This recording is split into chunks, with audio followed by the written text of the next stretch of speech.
Freeway by Bryce Walton, originally published in If Worlds of Science Fiction, June 1955. Narrated by Tom Trussel. Some people had disagreed with him. They were influential people. He was put on the road. Stan wanted to scream at the big 16-cylinder special to go faster, but Salt Lake City, where they would allow him to stop over for the maximum 8 hours, was a long way off. And anyway, he couldn't go over 100.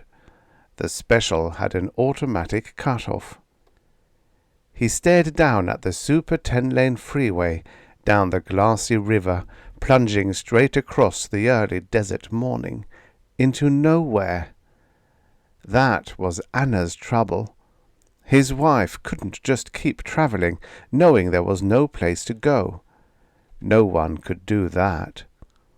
I can't do it much longer either, Stan thought. The two of us with no place to go but back and forth, across and over, retracing the same throughways, highways, freeways, 1,000 times round and round like mobile bugs caught in a gigantic concrete net.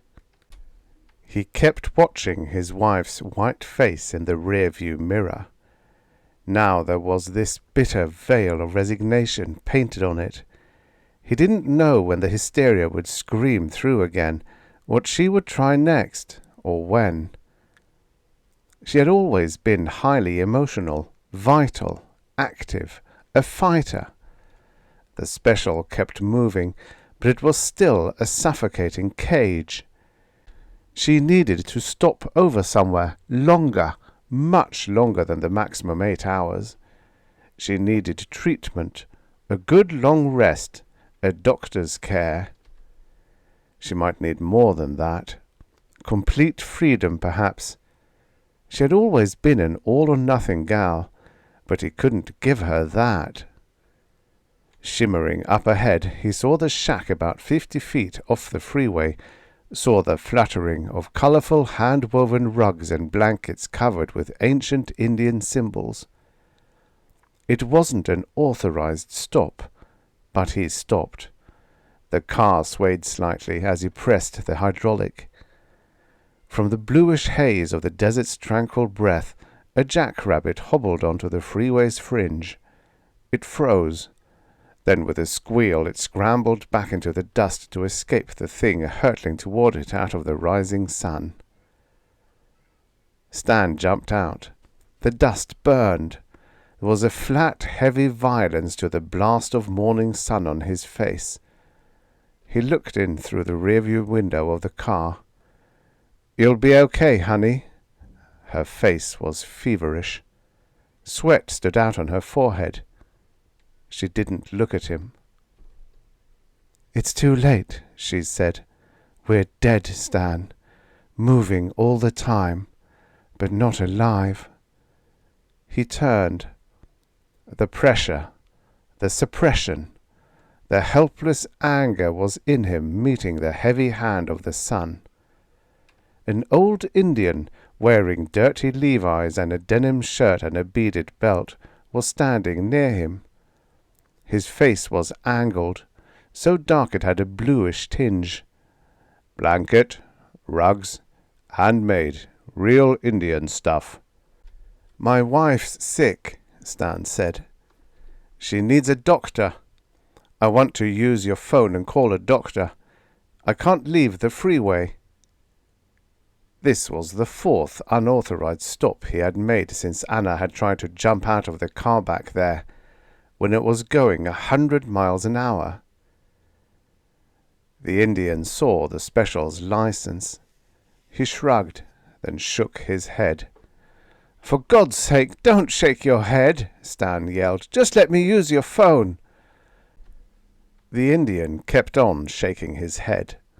There was no emotion. Only a fatalistic acceptance of the overly complex world he and many of his kind had rejected long ago. You're a crackpot." "But what's that to you when I just want to use your phone? If I can get a doctor's affidavit—" "If I help you, then the law come down on my neck." "But I only want to use the phone." "I cannot risk it. You drive on now." He felt it, the thing that was slowly dying in Anna's eyes. This need to strike out hard and murderously at something real. This suppressed feeling had been growing in him now for too many miles to remember. He started forward, but the Indian slid the knife from his beaded belt. "I am sorry, and that is the honest truth," the Indian said. "But you have to move on now." The Indian stepped back toward the ancient symbols of his kind. "We have stopped moving. We stay here now, no matter what. Now, White Doctor, it is your turn to move on." He put his hand over his eyes as though to push something down. One act of violence, and the questionable freedom would be ended. That would be an admission of defeat. His hand still over his eyes, he backed away. Then he turned, choking and half-blinded with smouldering rage. Keep moving. Nothing else to do with them but put them on the road and keep them moving, never letting them stop over long enough to cause trouble, to stir up any wrong ideas. Hit the road, crackpot. Head on down the super 10-lane freeway into the second Middle Ages lit with neon. Then he was running, yelling at Anna. She was past the shack and stumbling through sand toward the mountains. He coaxed her back and into the car, sickness gorging his throat as she kicked and screamed at him, and he forced her into the corner of the back seat. "Stan, we could run to the mountains." "The law wouldn't let us get very far. Remember, the special's remotely controlled. If we leave the freeway, they'll be on us in no time. They know when we stop, where we stop.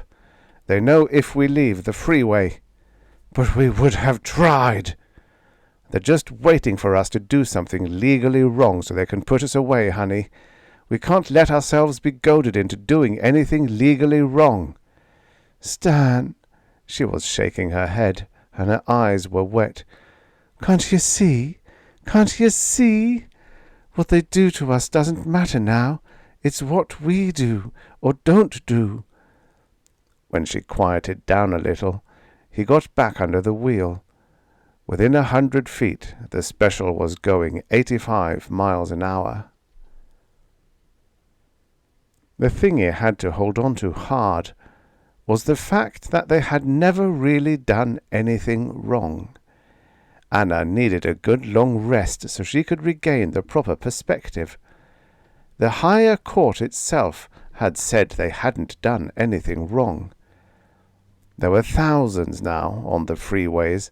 None of them had any real criminal labels on them. They were risks. They might be dangerous. Attitudes not quite right. A little off-center one way or another at the wrong time. Some personal indiscretion in the past. A thought not quite orthodox in the present. A possible future threat. A threat to total security. Be careful. Easy does it. Too many black marks on his road record, and the freedom of the road would go. Then he would be a criminal in fact, instead of a vague criminal possibility, and put behind bars, or worse. The hell with them. The hell with them all. He pulled over onto an emergency siding and stopped. Not authorized. A good long rest and talk with Anna. Then he saw it. Suddenly, frantically. He wanted to move on, but now he couldn't. He kept seeing the light of defiance fading from Anna's eyes. The patrol car was there, the way it always was there, suddenly materializing out of the desert or out of a mountain, a side street.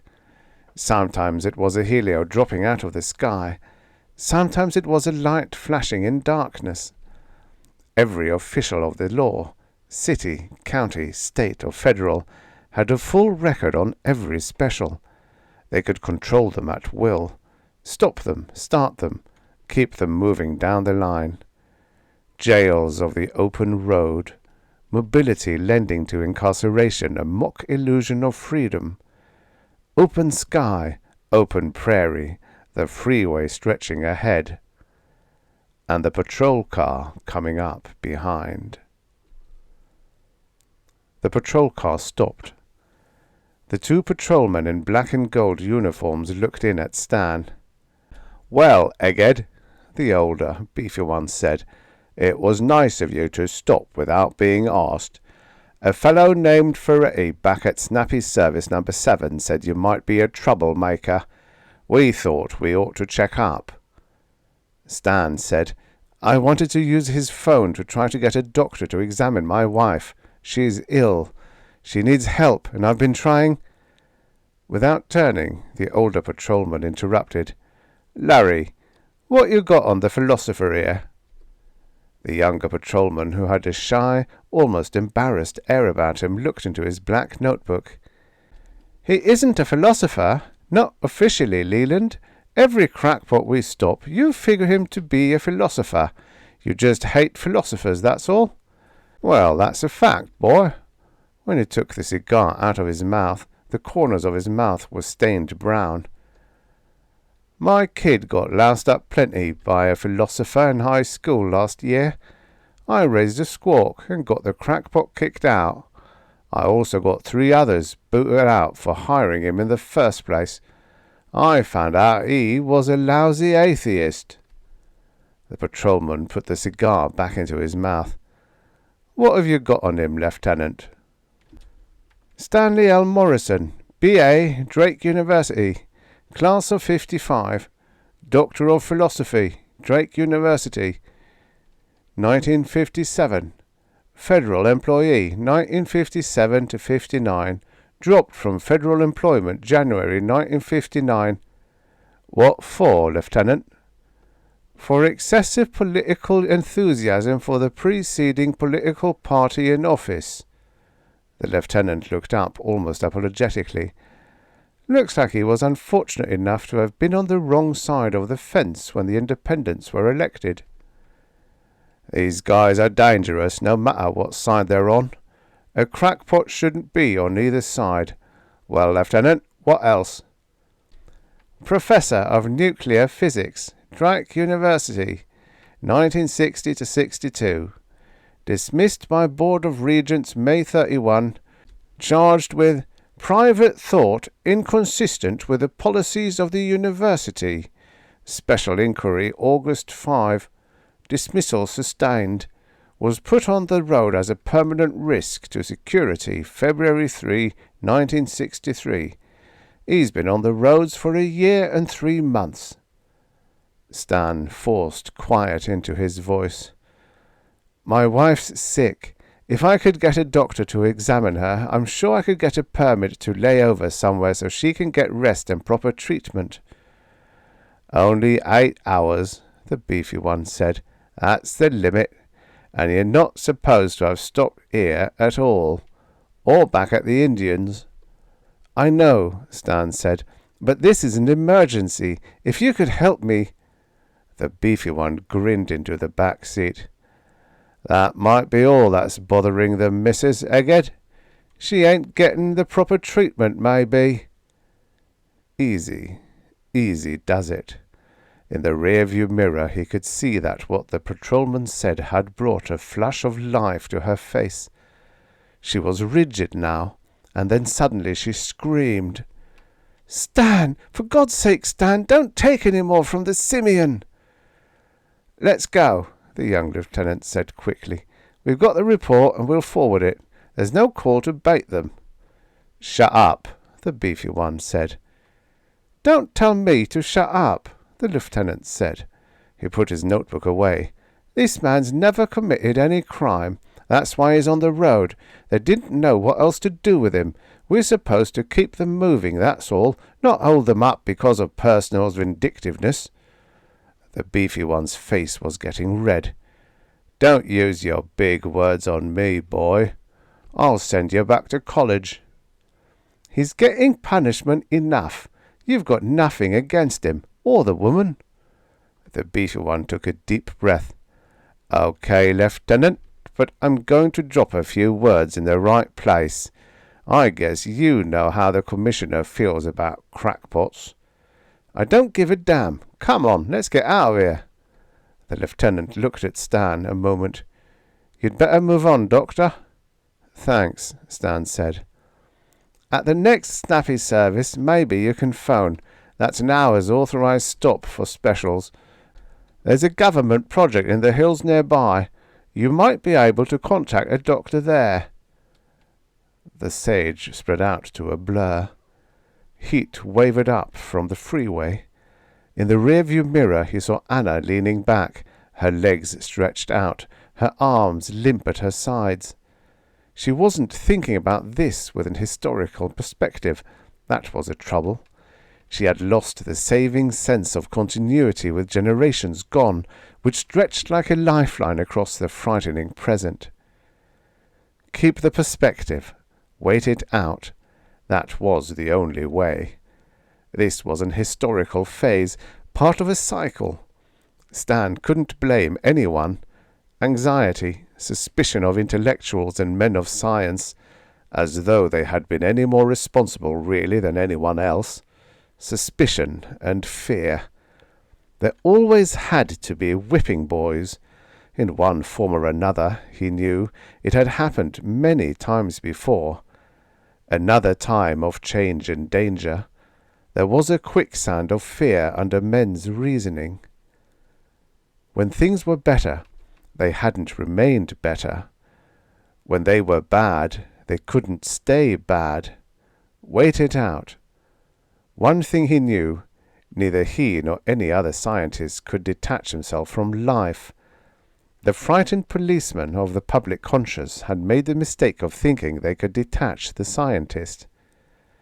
"I'll not withdraw from it. All of it represents a necessary change.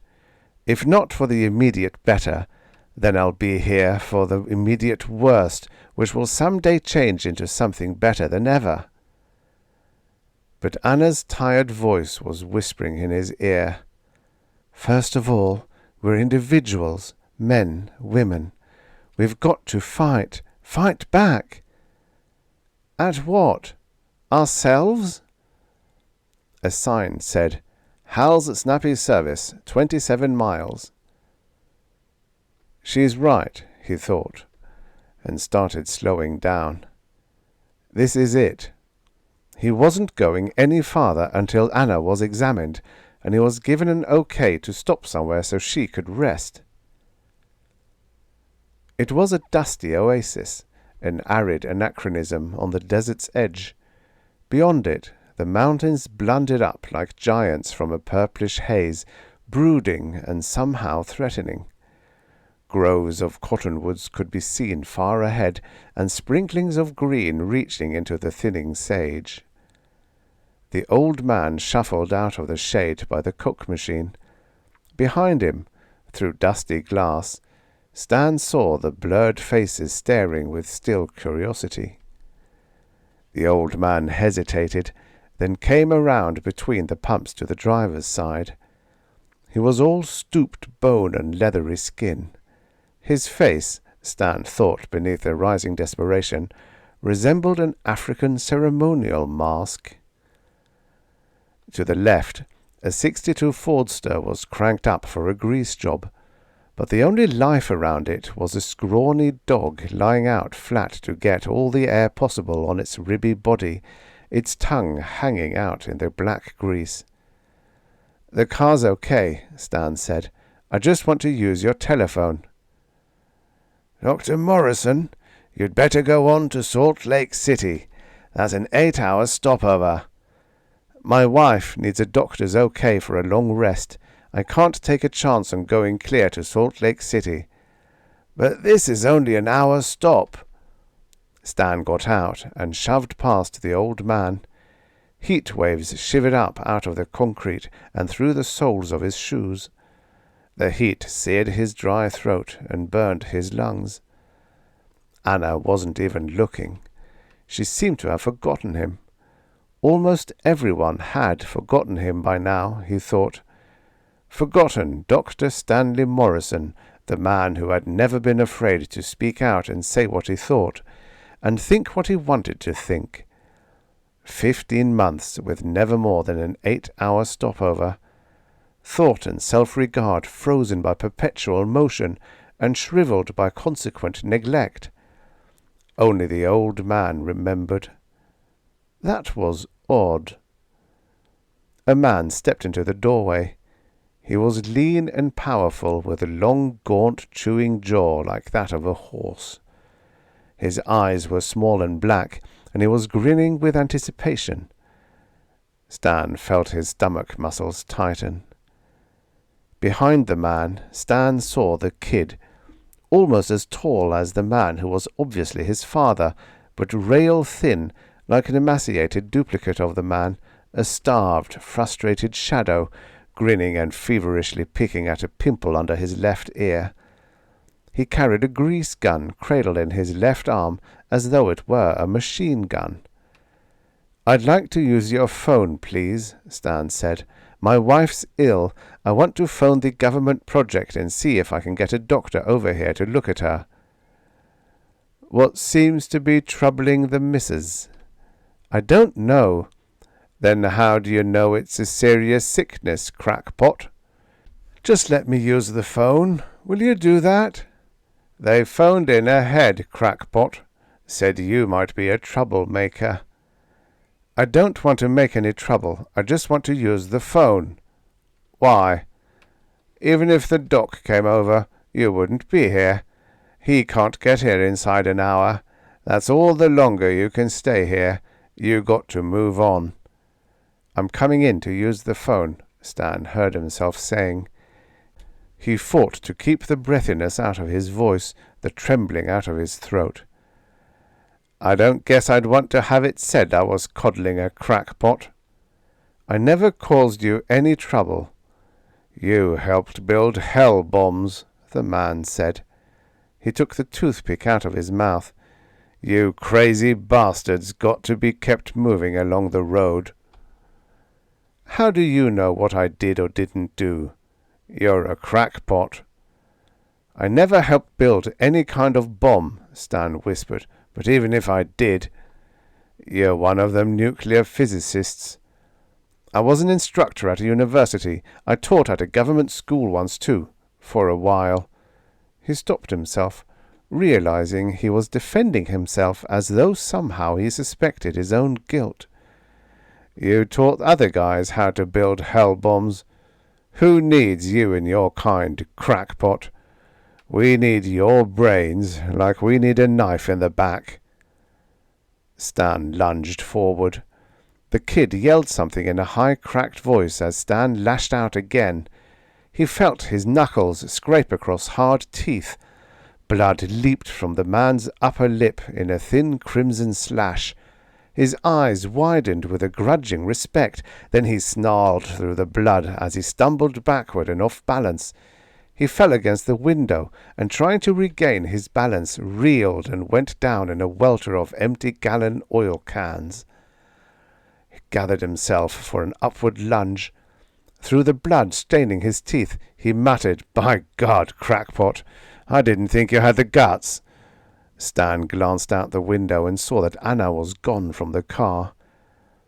Dimly he heard the man saying he was going to beat hell out of the crackpot, going to beat the crackpot over the head, and then the crackpot wouldn't be able to cook up any more dangerous ideas in it for a long, long time. Anna may die now, Stan thought, as he stood there bent over a little, feeling his wet fists tightening. She may die now because of a frustrated fool who doesn't know what else to do with himself on a hot and dull and empty afternoon. Stan suddenly caught the flash of colour out of the corner of his eye.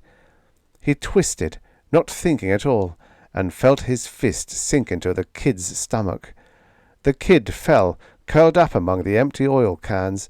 He writhed and moaned and held his stomach. "Get up!" Stan yelled into the man's face. "Get up!" The man came up all at once, and his weight hurled Stan clear across the room. He felt the gum machine shatter under him, and the metal grinding into his side as he rolled. Stan felt the grease gun in his hand as he saw the man lifting the tire tool, and then Stan swung the grease gun into the face, seeing the terrible grin, the blood-stained white smile. Unrecognizable as it was, the man's face wouldn't go away. Stan swung at it again. Then he heard her voice, Anna's voice, intense and alive, and there was a flash of Anna the way he remembered her 1,000 years ago, before they were put on the road.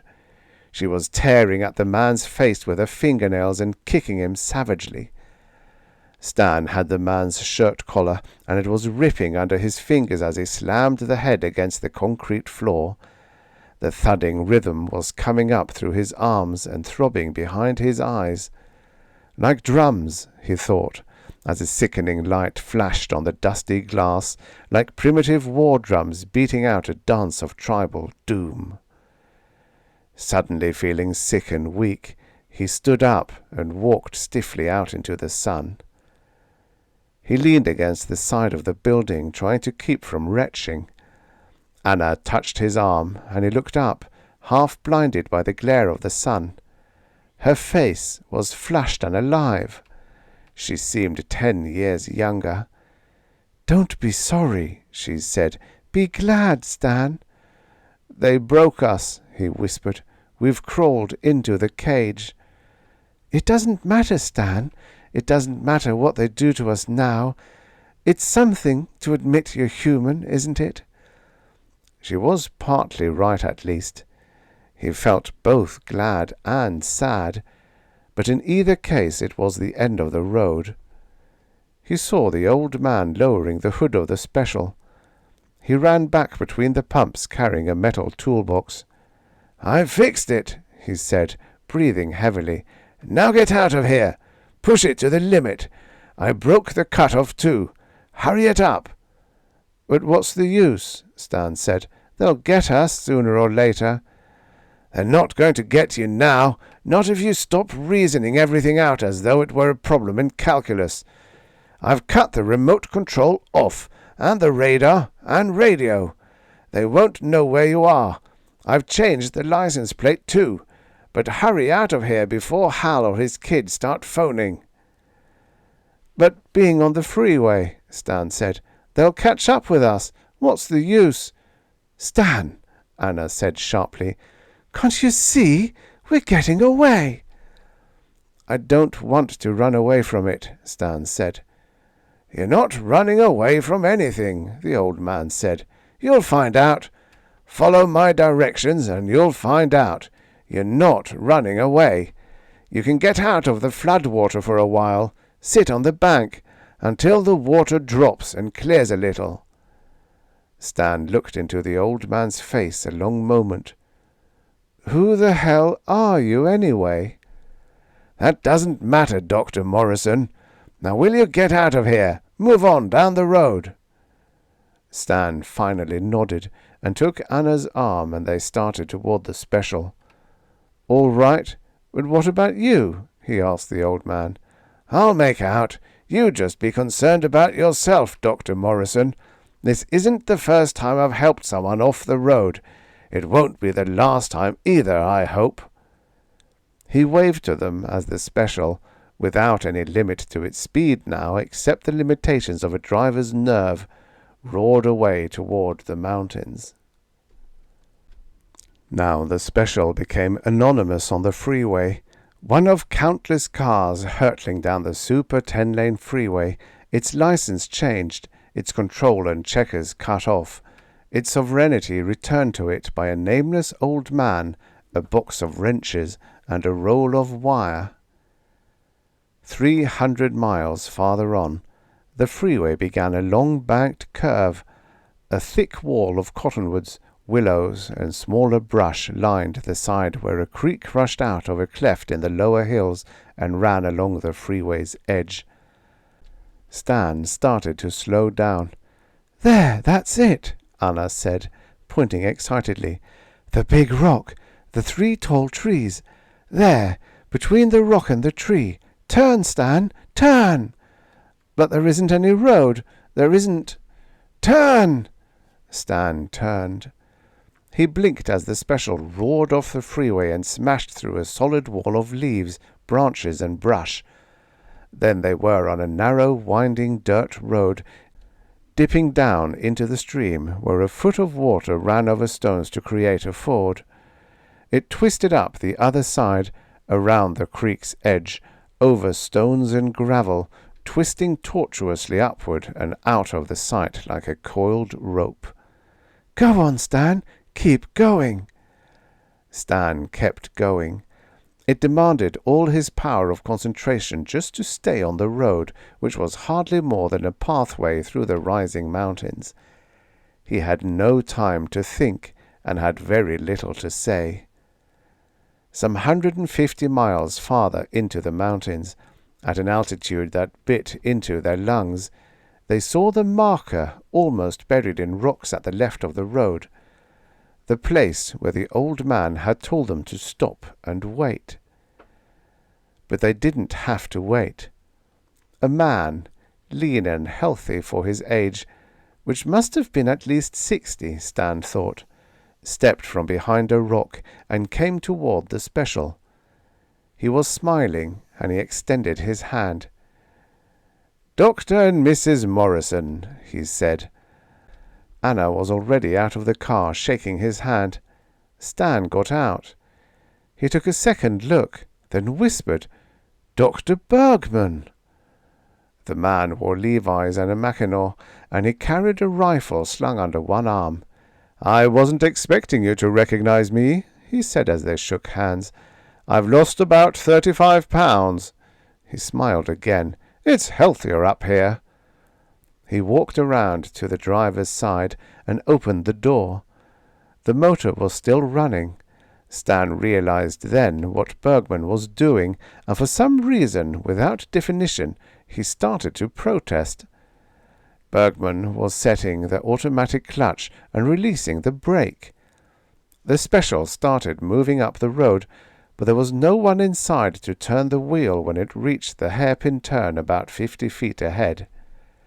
Stan watched the car gaining speed, its left door swinging like the door in a vacant house. He thought of stories he had heard about convicts finally released after many years, stunned, frightened by reality, begging to be returned to the restricted but understandable cell. Then he smiled. Anna smiled. The special, once you pushed the right button, could do almost everything by itself, feed itself gas, gain speed, shift its gears, but it didn't know when to turn to avoid self-destruction. Stan winced slightly as the car lurched a little and then leaped out into space. He felt the black void opening under him as though he were still in the special. 15 months.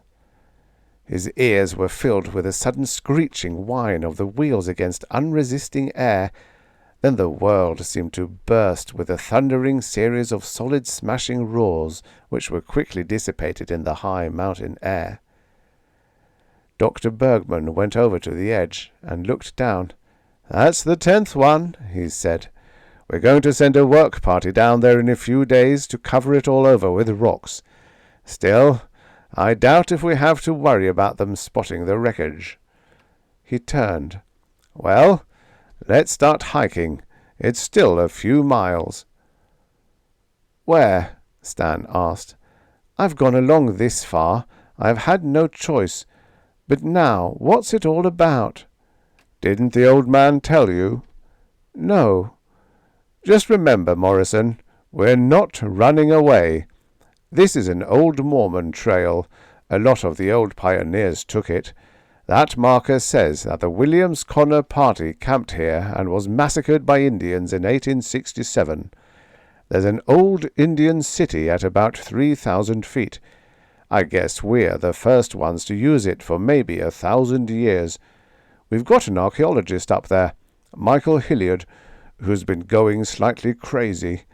Anyway, we've got books up there. We raise most of our own food, and we've plenty of time to study and try to figure out where we made the big mistakes. We're really doing very well." "But what about the old man?" Anna asked. Bergman chuckled. "Arch has turned into a regular man of 1,000 faces. He works along the freeways and watches for those who are at the breaking point and can't stay on the road any longer. Some of those condemned to the freeways are criminals, others are fools or misguided zealots, and we've got to be careful not to wise those birds up by mistake. Arch has an unerring instinct, and sending our people to us is his job." The three of them started walking up the old pioneer trail. "We made a lot of mistakes," Bergman said. "All of us, some more than others. You can't blame people for being afraid, suspicious of us. We did unleash the potentialities for total destruction without ever thinking about the social implications or ever bothering to wonder about how our contributions would be used and controlled. So we're off there, waiting now, waiting and studying. Someday they'll need us again, and we'll be ready." "But who was the old man?" Anna asked. Bergman laughed. "Only the greatest physicist of the age. Remember Arch Hoffenstein?" Stan put his arm over Anna's shoulders, and they walked on and up. He had almost forgotten, but now he never would. Somewhere Arch Hoffenstein was hitchhiking along the freeway with the ghost of Galileo. The end. Subscribe for your daily stories of futures past. You know, it's amazing how relevant so many of these stories seem today, a lifetime after they were written.